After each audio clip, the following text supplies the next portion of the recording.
गतकाली संध्या बेले जो आमर स्पेशल स्क्वाड एवं अनुगुल टाउन थाना पुलिस चढ़ाऊ होता तुरंग रे गोटे घर ब्राउन सुगर इनफॉरमेशन थिला चढ़ाऊ समय रे पाखापाखि 30,95,000 टंका cash around 8.5 grams brown sugar 22 गोटी मोबाइल फोन एवं अन्य इंक्रिमिनेटिंग आर्टिकल्स से घर आम सीज करूँ।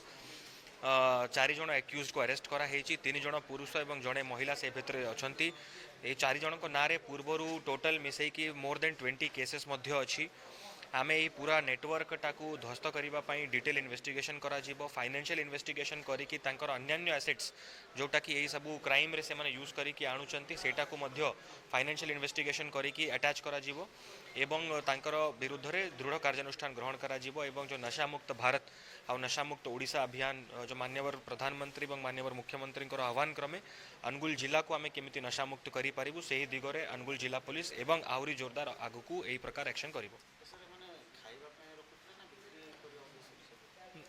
एज ऑफ नाउ जहाँ जना पड़ुची से माने इटा आनी की विभिन्न लोकों को बिक्री करुथिले, विभिन्न लोकों को से माने तांकर कस्टमर आसे कि तांको पाखरु नौथिले एवं फर्दर डिटेल्स सबु आहुरी इन्वेस्टिगेशन जना पड़िबो।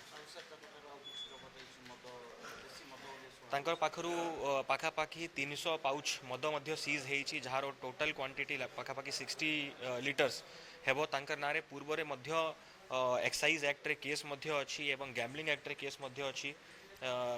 डिटेल इन्वेस्टिगेशन आहुरी करा जाइछि। निहाती भाव से कौ जगार यहाँ आणुले क्या को बिक्री करुले से सबू जिनस को आमर डिटेल इन्वेस्टिगेशन करा आगामी दिन में पूरा नेटवर्क पर्दाफाश करा।